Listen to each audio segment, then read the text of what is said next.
मुश्किलों के दौर से दूर तुझे मैं ले जाऊंगा, मुश्किलों के दौर से दूर तुझे मैं ले जाऊंगा। चल बैठ मेरी कश्ती में, नदी पार तुझे कराऊंगा। मुश्किलों के दौर से दूर तुझे मैं ले जाऊंगा, चल बैठ मेरी कश्ती में, नदी पार तुझे कराऊंगा। कुछ दूर चलते ही मैं फिर बदल जाऊंगा, कुछ दूर चलते ही मैं फिर बदल जाऊंगा। ये तो फितरत है मेरी, घूम के वापस आऊंगा। आज तेरा हूं तो कल किसी और का हो जाऊंगा, आज तेरा हूं तो कल किसी और का हो जाऊंगा। मैं वक्त हूं, कल फिर बदल जाऊंगा। आज सर्दी है तो कल गर्मी भी लाऊंगा, आज सर्दी है कल गर्मी भी लाऊंगा। हार हुई तो क्या हुआ, कल जीत का एहसास भी मैं ही दिलाऊंगा। मैं वक्त हूं, मैं कल फिर बदल जाऊंगा। नमस्कार, मैं हूं दीपक मेहरा और मैं अपने YouTube चैनल मोटिवेशन प्लस के ज़रिए आपके सामने जो टॉपिक लेके आया हूं, उस टॉपिक का नाम है बदलाव को स्वीकार कैसे करें, how to accept change in life. दोस्तों, बदलाव हमारी ज़िंदगी का एक महत्वपूर्ण हिस्सा है।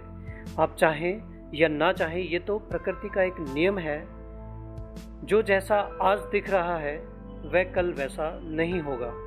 आज अगर सर्दी है तो कल गर्मी हो जाएगी, आज दिन है तो कल रात, आज जन्म हुआ है तो कल मृत्यु भी होगी। इसी प्रकार दोस्तों, जॉब में मिलते हुए चैलेंज भी बदलाव है। हमारा एक जगह से दूसरी जगह जाना भी एक बदलाव है।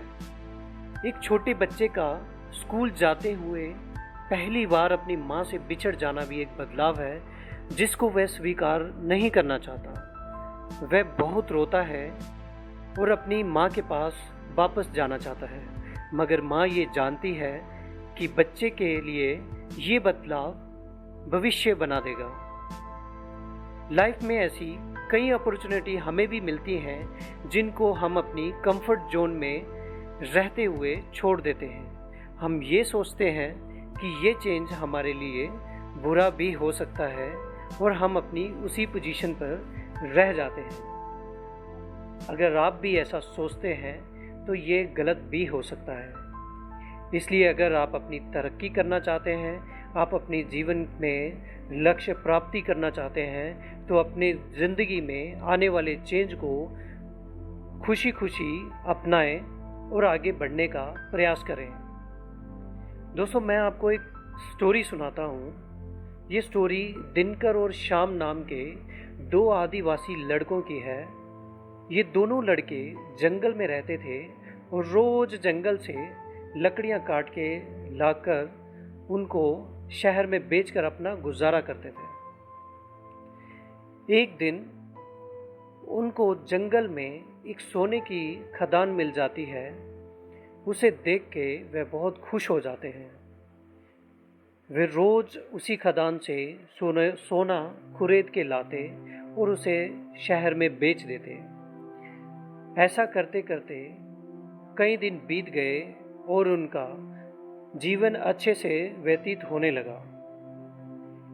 एक दिन ऐसा आया कि उस खदान में सारा सोना खत्म हो गया और जब वे उस खदान में पहुंचे और उन्होंने देखा तो उस खदान में कुछ भी सोना नहीं बचा था। वो दोनों अपना सोना खरीदने में इतने मशरूफ हो चुके थे कि उनको ये समझ ही नहीं आया कि उन्होंने सोने का आखिरी हिस्सा भी खरीद लिया है। दिनकर ने जब ऐसा देखा तो वह सन्न रह गया। वह समझ नहीं पा रहा था कि उसके साथ ऐसा क्यों हो गया।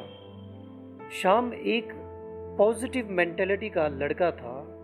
उसने जब ये देखा कि खदान में सोना खत्म हो चुका है तो उसने दिनकर को कहा कि क्यों ना हम आगे बढ़ जाएं और दूसरी खदान को खोजने की कोशिश करें। दिनकर फिर भी ये समझ नहीं पा रहा था कि उसके साथ ऐसा क्यों हो गया। वह हमेशा उस खदान में आके बैठ जाता और रोज अपने आप को कोसने लगता। इसके विपरीत श्याम ने आगे बढ़ने का निर्णय कर लिया था। वे आगे बढ़कर दूसरी खदान को ढूंढते ढूंढते सच में एक दिन नई खदान ढूंढ लेता है जिसमें उसको उससे भी ज़्यादा सोना मिलने लगता है और दिनकर उसी जगह बैठकर रोज अपने आप को कोसता रहता है। दोस्तों, इसी प्रकार ज़िंदगी में हमें कई सिचुएशन मिलती हैं जो हमारे लिए डिफ़िकल्ट होती है और हमारे जीवन में बदलाव लाने वाली होती है, मगर हम अपने कंफर्ट जोन को तोड़ना नहीं चाहते हैं और हम नई अपॉर्चुनिटी को अस्वीकार कर देते हैं और आगे नहीं बढ़ पाते हैं। ये सबसे बड़ा कारण है जिसकी वजह से हम जिंदगी में तरक्की नहीं कर पाते हैं। अगर आप अपने जीवन में तरक्की करना चाहते हैं तो अपने जीवन में बदलाव का खुशी खुशी स्वागत करें और आगे बढ़ने का प्रयास निरंतर करते रहें। दोस्तों, अगर आपको ये पॉजिटिव स्टोरी अच्छी लगे तो इसको शेयर ज़रूर करें। नमस्कार।